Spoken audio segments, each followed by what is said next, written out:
მასთან მისული იყო მისი ოჯახის წევრი, ახლობელი, უახლოესი ნათესავი, მოქმედი პოლიციელი, რომელმაც შესთავაზა მას თანხის დასახელება კანდიდატურის მოხსნის სანაცვლოდ. ბოლნისის მერობის კანდიდატი გაუჩინარებულია. სახლი დაკეტილია, ასებ ჩირაგოვი კი მხოლოდ სამთავრობო არხებისთვის არის ხელმისაწვდომი. არჩევნებამდე 2 კვირით ადრე ძლიერი საქართველოს მერობის კანდიდატმა არჩევნებში მონაწილეობაზე უარი თქვა და ქართული ოცნების კანდიდატს მხარდაჭერა გამოუცხადა. ირკვევა, რომ ვიდრე პარტიას ერთი პოსტით დაემშვიდობებოდა, მანამდე გუნდს უთხრა, რომ ოცნება დიდ ფულს უხდიდა კანდიდატის მოხსნის სანაცვლოდ. ასებ ჩირაგოვის პასუხი იყო უარყოფითი და გაგვაფრთხილა, რომ ქართული ოცნება ყველა მუნიციპალიტეტში, მათ შორის სხვა მუნიციპალიტეტებში, აგრძელებს მოსყიდვის, ძალადობის, მუქარისა და შანტაჟის მცდელობებს. 4 დღის შემდეგ ასებ ჩირაგოვმა მოხსნა კანდიდატურა.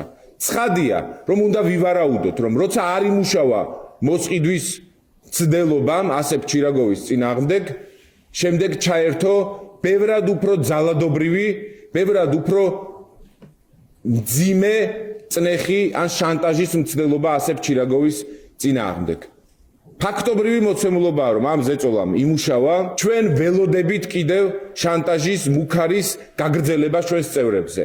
მაგრამ ეს ბრძოლა გაგრძელდება და ჩვენ აუცილებლად შევძლებთ თითოეული იმ პირის იდენტიფიცირებას, ვინც ამ ზეწოლაში და ძალადობაში მონაწილეობს. ლელო ძლიერ საქართველოში ამბობენ, რომ მათ კანდიდატებზე უპრეცედენტო ზეწოლა მიდის ქვემო ქართლში.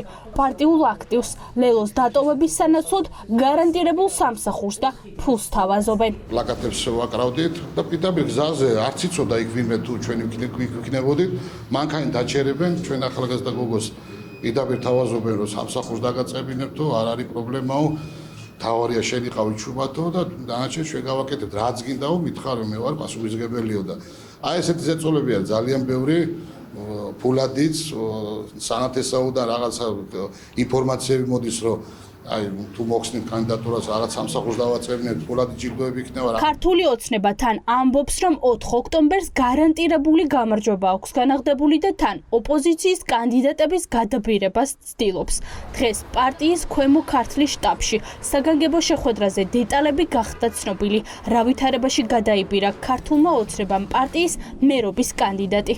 მოხდა უდიდესი ზეწოლა ბოლნისის მერობის კანდიდატზე ძლიერი საქართველოს ლელოდან ასებ ჩირაგოვზე, რომელმაც 4 დღის წინ თავად გვაუწყა იმის შესახებ, რომ მასთან მივიდა ნათესავი პოლიციის წარმომადგენელი და შესთავაზა ფულადი თანხა, რასაც იგი არ დათანხმდა. 2 დღის შემდეგ მან გათიშა ტელეფონი და აბსოლუტურად გახდა მიუწვდომელი ჩვენთან და ჩვენ გვაქვს ძალიან დიდი ეჭვი იმისა, რომ სხვაგარი მუქარის ფორმები იყო მის მიმართ გამოყენებული. მან ჩვენ რომ მას თხოვდნენ ბოლნისის მერობის კანდიდატურის მოხსნას ქართული ოცნების კანდიდატ ზამურ ჩიტანავას სასარგებლოდ. ეს არის პირდაპირ ქართული ოცნების ხელისუფლების მხრიდან ჩვენი აქ ოპოზიციური პარტიის წარმოადგენლების მიმართ ზეწოლა. უნდათ რომ რაღაცნაირად ეს ადამიანებისთვის მოსყიდვის შემთხვევა ჩამოყალიბონ და მოესყიდონ ჩვენი წარმომადგენლები, როცა არ გამოდის ეს, მაშინ გადადიან პირდაპირ ზეწოლაზე.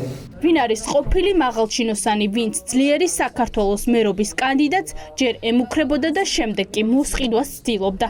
ამ კითხვების დასასმელად ლანა გალდავა დღეს პოლიციის განყოფილებაში იმყოფებოდა, თუმცა მაღალჩინოსნები დაიმალნენ. თან ვითხოვთ შეხვედრას ხელმძღვანელ პირთან, ანუ იმ ადამიანებთან, რომლებსაც შეუძლიათ პასუხი გაგვცენ შეკითხვაზე, დაიწყო თუ არა გამოძიება ასებ ჩირაგოვის, რომელიც გახლავთ ძლიერი საქართველოს ლელოს ბოლნისის მერობის კანდიდატი. მასზე შესაძლო ფულადი მოსყიდვის ზეწოლის შანტაჟის ფაქტზე. ეს ფაქტი ცნობილი არის პოლიციისათვის. ველოდებით, მაგრამ პასუხი კვლავ არ არის. ეს კიდევ ერთხელ მიუთითებს იმ ფაქტზე, რომ პოლიცია გამოყენებული არის პოლიტიკურ ინსტრუმენტთან. კოალიციის წევრები ამბობენ, რომ მათი თანაგუნდელების გადასაბირებლად სუსი და ძალოვანი უწყების თანამშრომლები ნადირობენ. დაიწყება თუ არა გამოძიება, საჯაროდ გავრცელებული ინფორმაციის საფუძველზე უცნობია.